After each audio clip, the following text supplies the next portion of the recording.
اچھا سر، ایک سوال یہ ہے کہ قرآن کہتا ہے کہ اللہ تعالیٰ فرش پر ہے، اور آپ بھی اکثر ترجمہ کرتے ہوتے ہیں کہ قرآن عرش پر، عرش پر ہے، الرحمن علی العرش استوى، اور اللہ تعالیٰ کا عرش پر ہونا اس کی شان کے لائق ہے۔ اکثر دعاؤں میں نبی صلی اللہ علیہ وآلہ وسلم کو جب دعا ختم کرتے ہیں تو زینت عرش ہی لفظ استعمال کیا جاتا ہے۔ غلط ہے، یہ لوگوں نے خود بنایا ہوا ہے۔ احمد بریلوی صاحب نے بھی نعت کہی ہے، عرش حق ہے مسند رفعت رسول اللہ کی، دیکھنی ہے حشر میں عزت رسول اللہ کی۔ وہ کہتے ہیں کہ اللہ کا جو عرش ہے یہ نبی صلی اللہ علیہ وسلم کی مسند ہوگی، حالانکہ قرآن تو کہتے ہیں عسیٰ ان یبعثک ربک مقاما محمودا، مقام محمود نبی صلی اللہ علیہ وسلم کی رفت کا مقام ہے، عرش الہی نہیں ہے۔ طارق جمیل صاحب بھی کر رہے ہوتے ہیں کہ جی وہ نبی صلی اللہ علیہ وسلم عرش پہ، اور پھر وہ کہتے ہیں جی وہ جوڑوں سمیت چلے گئے، اور یہ اس قسم کی باتیں لوگ کر رہے ہوتے ہیں۔ عرش تو اللہ تعالیٰ کی جو ہے وہ خاص تخت ہے، اور سورہ بنی اسرائیل میں اللہ تعالیٰ نے فرمایا نا کہ اگر اللہ کے علاوہ اور کوئی الہ ہوتا ضرور عرش کی طرف راستہ تلاش کرتا کہ تاکہ اس کے تخت حکومت پہ قبضہ کرے۔ وہ اللہ نے تو اپنے ساتھ مخصوص کیا ہے، وَهُوَ رَبُّ الْعَرْشِ الْعَظِيمِ، اور عرش مخلوق ہے۔ یہ بات سلفی علماء میں اب نام نہیں لیتا، بالکل پرٹیکولر ہو جائے گا، وہ عرش کو بھی قدیم مانتے ہیں، نعوذ باللہ۔ یہ تو عقیدہ کفر ہے، وہ کہ رب العرش العظیم ہے۔ وہ کہتے ہیں چونکہ عرش پہ مستوی ہونا اللہ کی صفت ہے، یہ دیکھیں نا ان کی فقہ کتنی کمزور ہے۔ تو کہتے ہیں اللہ کی صفت ہے عرش پہ مستوی ہونا، تو اللہ کی صفات تو قدیم ہے، تو عرش بھی قدیم ہوا۔ سبحان اللہ، یہ کیا فارمولہ آپ لوگوں نے لگایا اللہ کے بندو؟ عرش مخلوق ہے، ٹھیک ہے، تو ظاہر ہے کہ وہ جب اللہ تعالیٰ ثم استوى علی العرش ہوا ہے، قرآن میں جب بھی آیا ہے اللہ نے زمین و آسمان کو پیدا کیا، اس کے بعد عرش پہ مستوی ہوا، اس سے پہلے عرش پہ مستوی نہیں تھا۔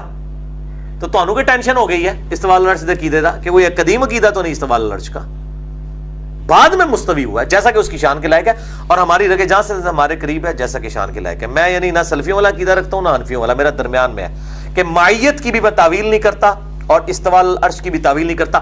لیس کمثلہ شیء وہو السمیع البصیر، سورہ الشورى آیت نمبر 11۔ اللہ کی مثل کوئی شے نہیں ہے، وہی سننے والا وہی دیکھنے والا ہے۔ تو نبی علیہ السلام کے بارے میں یہ باتیں کرنا انتہائی گستاخانہ ہے۔ اسی طرح یہ کہنا کہ جی نبی علیہ السلام کی قبر جو ہے اللہ کے عرش سے، خانہ کعبہ سے، کرسی سے افضل، یار یہ ان بحثوں میں آپ کیوں پڑے ہوئے ہیں؟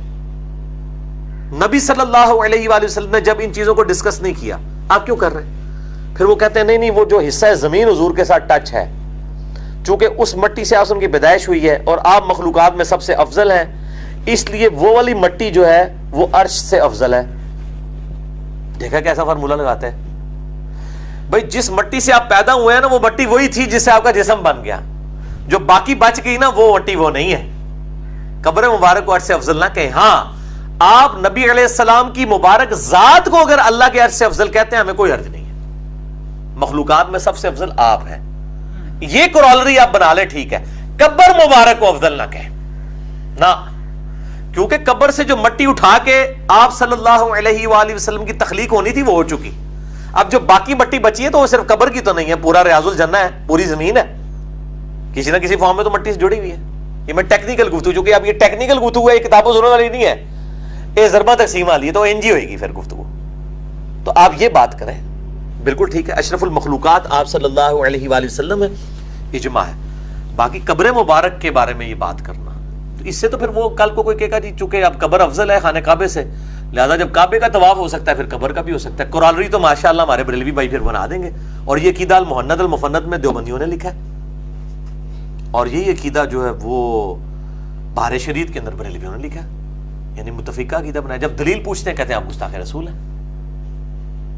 سوال گندم جواب چنا، تو اس قسم کی انہوں نے باتیں بنائی ہوئی ہیں۔